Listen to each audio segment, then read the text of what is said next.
أعوذ بالله من الشيطان الرجيم. والسابقون الأولون من المهاجرين والأنصار والذين اتبعوهم بإحسان رضي الله عنهم ورضوا عنه وأعد لهم جنات تجري تحتها الأنهار خالدين فيها أبدا ذلك الفوز العظيم. الله أكبر كبيرا والحمد لله كثيرا وسبحان الله بكرة وأصيلا لا إله إلا الله وحده صدق وعده ونصر عبده وأعز جنده وهزم الأحزاب وحده.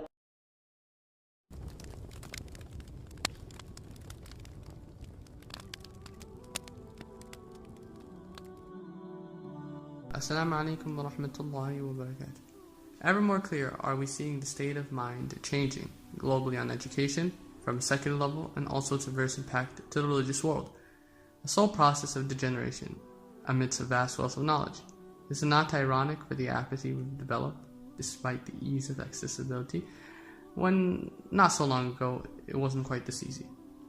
Anyway, we're not going to specifics, but there are some well-known conspiracies that have been steadily geared at curbing the potential for critical thought and the capacity for it in our understanding, education, and environment by upholding a dogmatic view, basically an unquestionable and set approach to education, as the role of an educator, much to he or she's dismay, has been reduced to a mere mouthpiece for an establishment in an attempt to distinguish to us on what is fact or fiction, and in tandem we are to regurgitate or fail. I'm going to be very clear that this video is not an excuse for delinquency or for anyone to be any less studious, but to evaluate the purpose of curriculum and how useful is our education for application in the real world, or does it in any way encourage the element for critical thought? This problem is looking as if it's only getting worse, and begs the following questions. How does such an advance for indoctrination and subjugation meet little to no resistance? And after all, is there any hope? If you did look at your everyday discourse, it becomes apparent that we are increasingly deficient in core subjects, which are not limited to but includes the following: literature, mathematics, history, science, government, and religion in particular, if you would like to call that a subject. I know it's not a subject, but it represents the guiding principles of a person, so it works. All in all, this should cover the basic 9 yards of a student life, and how they should be able to process basic reasoning and logic. The ability now to question any political scenario has greatly dwindled. So there's no dissent in thought. Not no, but greatly suppressed. As you can't question what you do not know. Here are some of the results in the spread and circus-ridden society. It's a system put in place to compensate for states' people size, number of people, so that each state is represented equal in a presidential election. It's a college that you go to if you want to be elected the President of the United States. I have no clue about that. Can you name one person currently serving in the United States Senate? God, this is bad. I'm gonna take a guess. Please take a guess. I don't even know. Can you name one person currently serving in the U.S. Senate? I don't know, actually. Since when did this become acceptable? To have a political awareness crisis of such proportions. It is a frightening exploit of democracy itself. As Winston Churchill put it, if you want to find the best argument against democracy, have a 5-minute conversation with your average voter. Socrates would agree. Also, if you're wondering why does it start with episode 2 and not 1, well, my first episode might have come off too strong. But I'm not really so knowledgeable and would prefer to sit in the sidelines, listening to the commentaries, but there has been a progressive campaign against free speech, information, activism, and Islam. Unfortunately, the primary target amongst them would seem to be the sincere and well-informed. To do away with them would keep us in ignorance and susceptible for misinformation. But yet the tolerance and apathy we have developed for this purge is almost inhuman. We really need to stand up with the effort to fill this increasing void of silence. Even if the current platforms choose to censor our voices, we can't blame them, but only hold ourselves accountable. Consumer choice, and with this silence, we only further empower them. Though, on the brighter or darker side, how you take it, the internet would seem to be in its final phase, which I will soon cover. Anyway, now we're going to begin. Literature. Okay, so literature has always been considered a sacrosanct subject, as all building blocks begin here. From basics in a language to being able to structure, analyze, and comprehend just about anything legible. Any deficiency would result in a learning disability for the student, because being able to read proficiently plays a vital role in almost every subject. So is it not rational that it should be safeguarded and emphasized? Yet we're increasing grants for education, but it would seem more are becoming illiterate and unable to process higher levels of information. This appears to be limited to the US, but it turns out this is an increasing global phenomenon. From personal experience, I remember going through the politicization and reduction of literature, and this especially happened later on as Common Core really rolled out. Books for reading were picked out, and I remember one themed as a dystopian post-societal collapse, aka The Road. Probably some sort of desensitization on what's to come, and another which is straight up propaganda, a comic called Persepolis, depicting a teen's life through the Iranian Islamic Revolution against the Shah, and how Marxism underlined her guiding principles throughout her life for freedom, justice, and equality. We were also told to write an essay on it and its film, which baffled me. It was part of something called media literacy as part of Common Core standards, which takes the art of literature out of context by involving previously unrecognized formats such as film and comics to the scenario. Really don't know how one can learn anything from it. In fact, there were other books like Slaughterhouse-Five, which was subtle in tone with nihilistic rhetoric as Billy Pilgrim goes through phases in the book, possessing weak faith in religion from the start to having no faith due to the bloodshed and inhumanity of man towards the end. Other details included in the book talk of China dropping a hydrogen bomb on Chicago, and therefore the US is fractionalized into 22 regions. Now this is a form of conditioning on our way of thought once a false flag event does actually occur. There was also another book on race and identity, carrying some sort of socialist New Age ideals. And don't get me wrong, books are mostly innocent, but the education system, not quite so. It's really more molding than growing. In addition, there was also a reduction in grammar throughout the K-12 curriculum, as it isn't emphasized as much anymore, but that's part of a bigger problem. The Oxford English Dictionary has added the internet-inspired expressions in the latest online update of the reference book. The abbreviations for "oh my god" and "laughing out loud" are among the 900 new words included this week.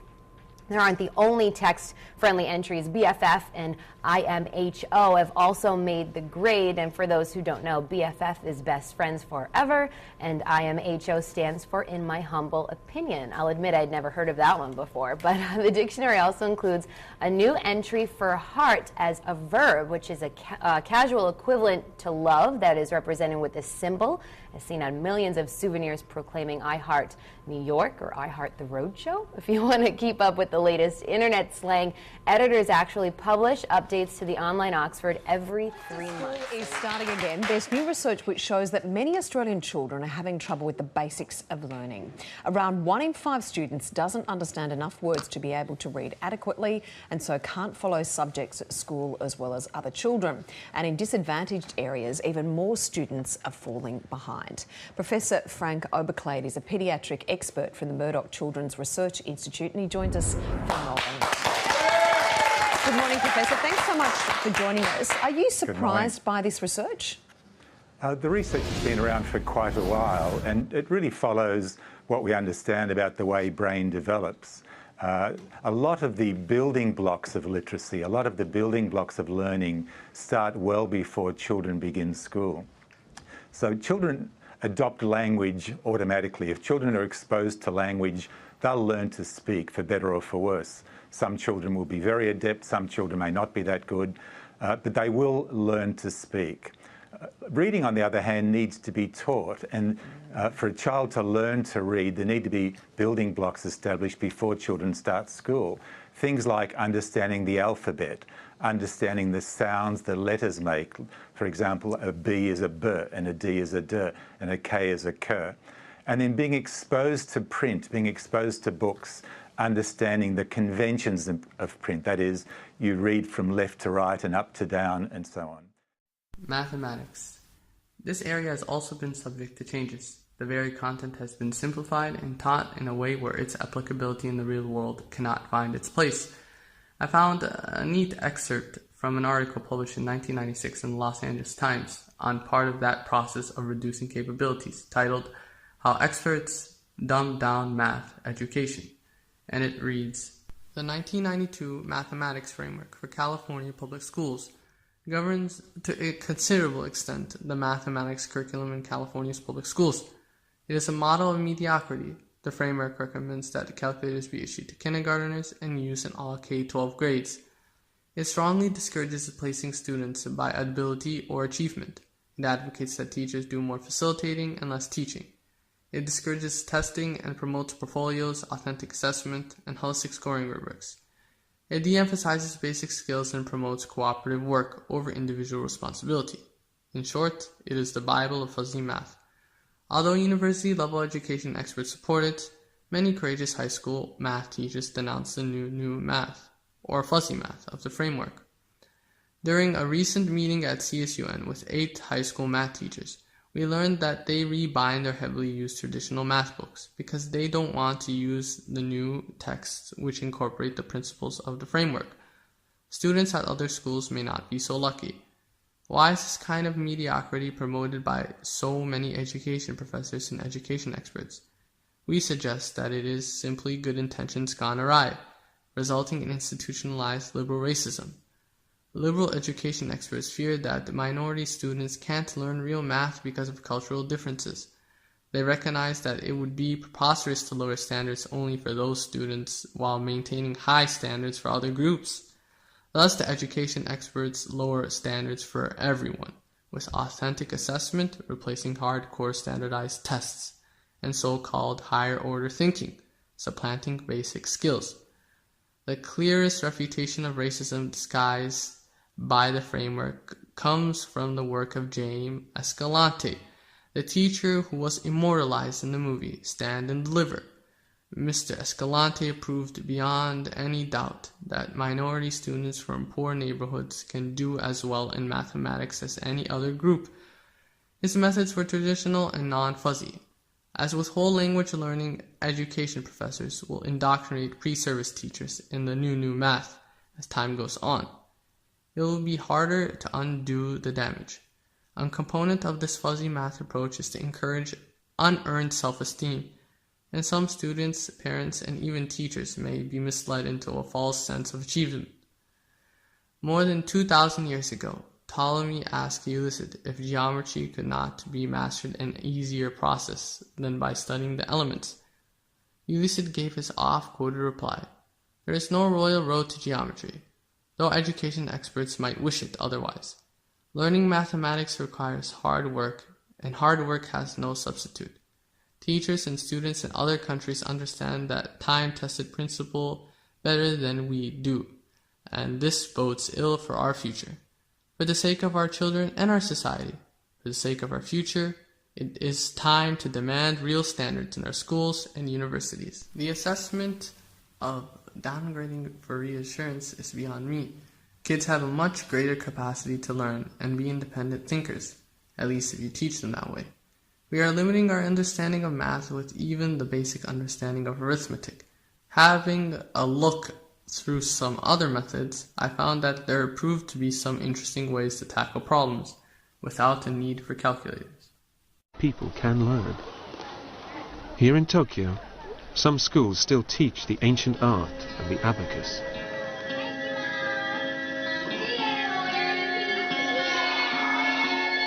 Children start learning the basic skills aged 4 and practice every day.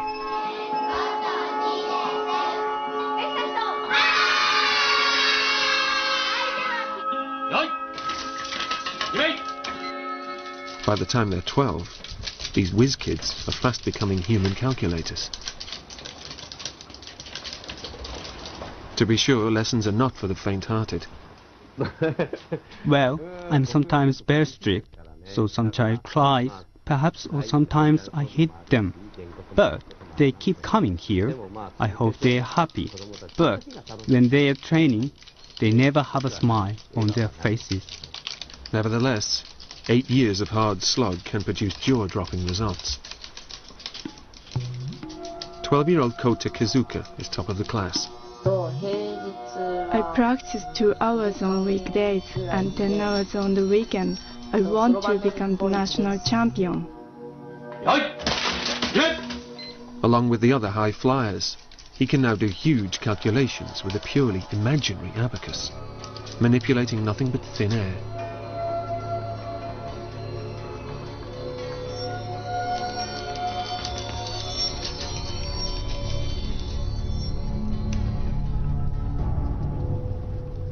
Children like this show us that with enough practice, super-fast mental calculation is possible. Hi! Hi! Mate. Yet Daniel insists he's not doing this kind of conscious calculation. The mathematics used in modern computers is identical with the mathematics that was used in ancient Egypt. And I'll show you how that works. Today, when we write a number, we work in powers of 10 and place value.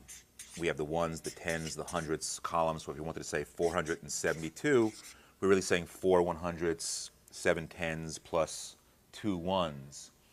But the way that this occurs in modern computers is not place 10 value, but place 2 value. So their powers are 1s, 2s, 4s, 8s, 16s, and so forth. So if a computer wants to think of the number 16, let's say, well, if a computer wants to look at the number, let's say 14, it's 1 8, 1 4, it's 12, 1 2, and no ones. This kind of arithmetic is appropriate for computers because they deal with electricity, which can either be on, represented by 1, or off, represented by 0. The flow of electricity or no flow of electricity, these powers of 2. Now, the way the ancient Egyptians developed this can be seen in the way that they would multiply. Now, neither the ancient Egyptians nor the modern computers use a times table. Times table is something we teach children in school, and it has to be memorized. But it's really inappropriate for a computer. And I'll show you how, for example, that works. The modern computer designers, as well as the ancient Egyptians, were aware of a mathematical fact that any number can be shown to consist of the sum of powers of 2. What I mean by that is if we write the powers of 2, 1, 2, 4, 8, 16, and so forth, you notice there's a doubling going on. And any number can be represented by the sum of these. For example, if we wanted to choose the number 17, it's 16 plus 1. So I can count 1, 2, 1 plus 2 make 3, 4, 1 plus 4 make 5, 2 plus 4 make 6, 1 plus 2 plus 4 makes 7, 8, and so forth. And so any number can be represented by this, the sum of elements of this sequence. So if I wanted to multiply two numbers, let's say we wanted to multiply 17 by 25. In order to multiply the way the Egyptians did and the way that computers do, all you have to know is how to double numbers like this and how to add two numbers together. No multiplication table needed to be memorized. So 17 times 25, I've identified the elements of 17 as 1 plus 16. And in this column, I write the number 25, and I just keep doubling it. Twice 25 is 50, twice that, 100, twice that, 200, twice that, 400. So in order to know the product of 17 times 25, we just have to look at which numbers are circled over here and circle the corresponding ones over here and add them together. So 17 times 25 is 400 plus 25, or 425. It's that simple. No memorization, no times table, no tears in the 3rd grade about this.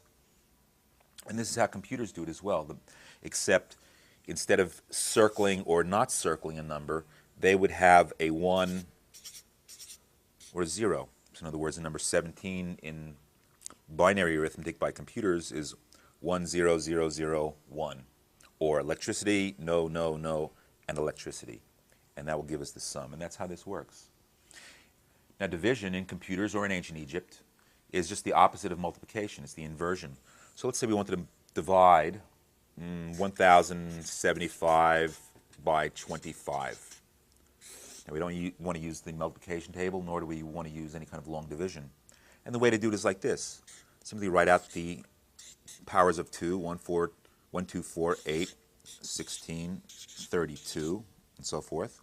Here again, just the powers, the doubling of 25, 50, double that, 100, 200, 400, 800. I stopped there because if I went further, it's 1600, which is larger than 1075. And if I know that 1075 is 800 plus 200 make 1000, and 50 and 25, I just have to look across at the numbers that correspond there, or in a computer there would be an electrical circuit. And if I know that 32 plus 8 is 40, 42, 43, so 1075 divided by 25 is 32 plus 8 plus 2 plus 1, 43. No multiplication table, no long division, no carrying, no borrowing. It's just very straightforward. Now, how did the ancient Egyptians know this? Well, I might add that also the ancient Chinese knew this. The binary system of powers of 2 is also the basis of the trigrams and hexagrams of the I Ching. The flowing nature of the universe, how things turn into one another in a flowing process in a binary kind of a pulsation. So this kind of arithmetic was also known to the Chinese as well. Now, did the modern computer people look to the ancient Egyptians or the Chinese? No. In fact, they didn't look to each other, but they all looked to the same place, and that is to the eternal principles of mathematics. And the Egyptians were quite adept at looking at eternal principles. History, the crossroads of science and religion. I'll make quick mentions of some instances, although they appear to be more recent. If you pay attention to the quote-unquote correct historical views, you'll notice the usual attitude of omission and misinformation. And anyone who questions the official narrative receives the usual infamous post-JFK assassination CIA coined term, conspiracy theorists. So you better get your tinfoil hats on. We're starting with the ancient civilizations and giants. And there was an amazing documentary on it, but I was unable to find it.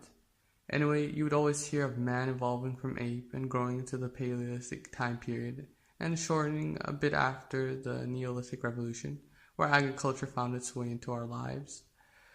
So humans remained a bit over 5 feet, or sometimes under, with shorter lifespans. And only now, science is claiming that we are getting taller and longer lifespans. We know all this is false because Rasulullah ﷺ said Allah created Adam and he was 60 cubits tall.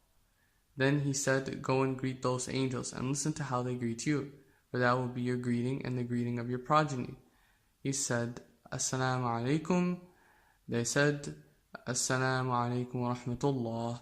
So they added the words wa rahmatullah, and everyone who enters paradise will be in the form of Adam. People kept on growing smaller until now. In another hadith, Rasulullah said, the lifespan of my ummah is from 60 to 70 years. The past ummahs had longer lifespans. Some good examples include Nuh and Adam, as they lived both 900 plus years, with 10 centuries between them, and the period between Nuh and Ibrahim was another 10 centuries in between them, according to Sahih narrations. So, what's brought up in classrooms talking about primitive civilizations coming out of Africa and the million-year timelines, or even the mythical alien conspiracies, all of it is fiction, and there's proof for this. If you look at the structures in the past, the farther in time you would go, the larger and more precise the buildings are. More and more is surfacing about megalithic structures and these large skeleton findings, which denote larger and advanced generations. And about them Allah says, هل في ذلك قسم لذي حجر ألم تر كيف فعل ربك بعاد إرم ذات العماد التي لم يخلق مثلها في البلاد وثمود الذين جابوا الصخر بالواد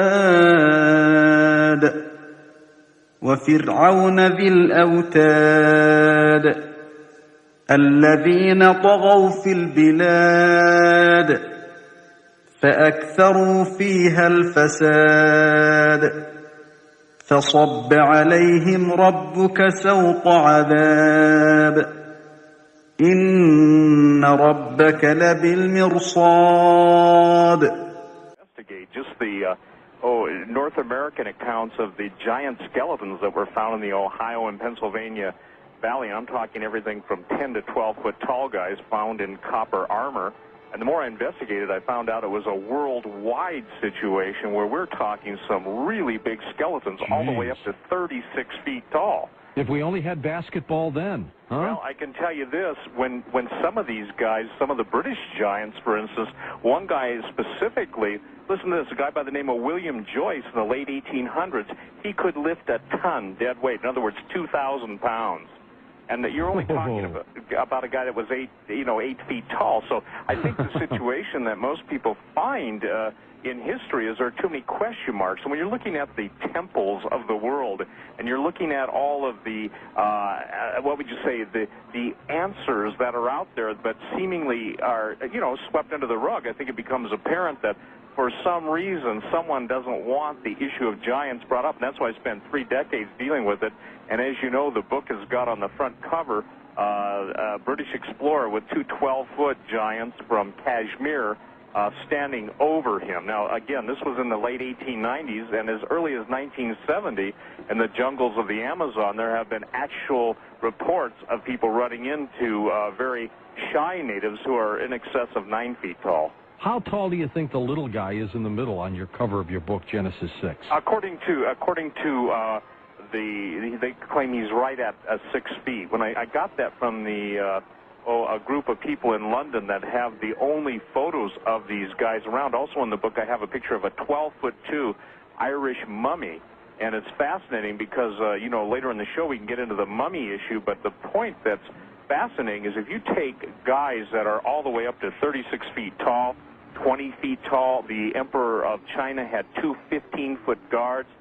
Charlemagne himself was surrounded by rather large individuals. We have a Roman emperor named Maximinius who was a giant himself.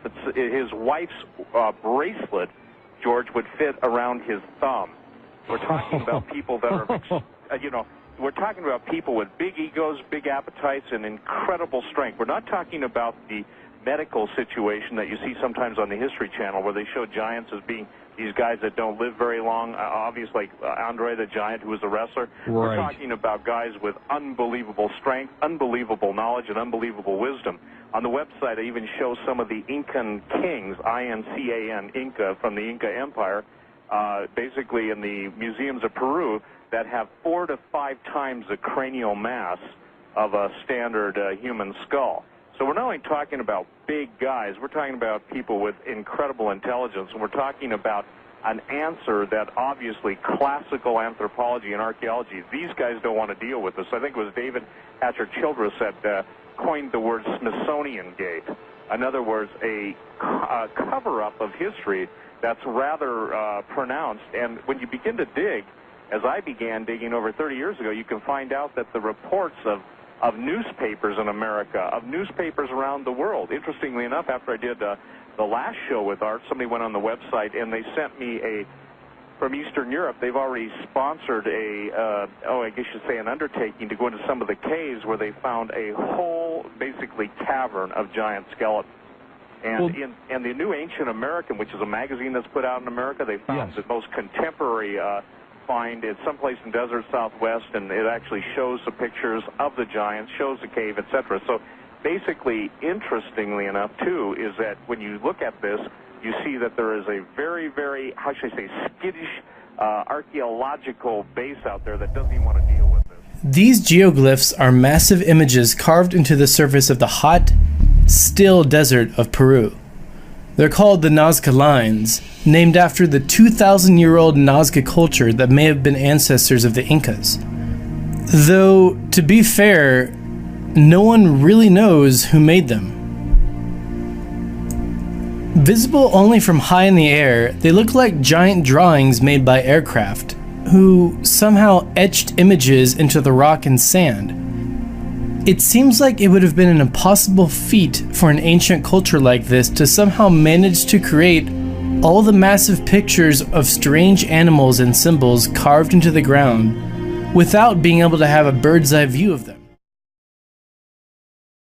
I saw King Tut's mummy tomb when I was in Egypt, and I don't know if they have the same one here, but if you go and see it, you'll find out that this King Tut, whose mummy or sarcophagus, whatever they call it, they have, it's as black as this board.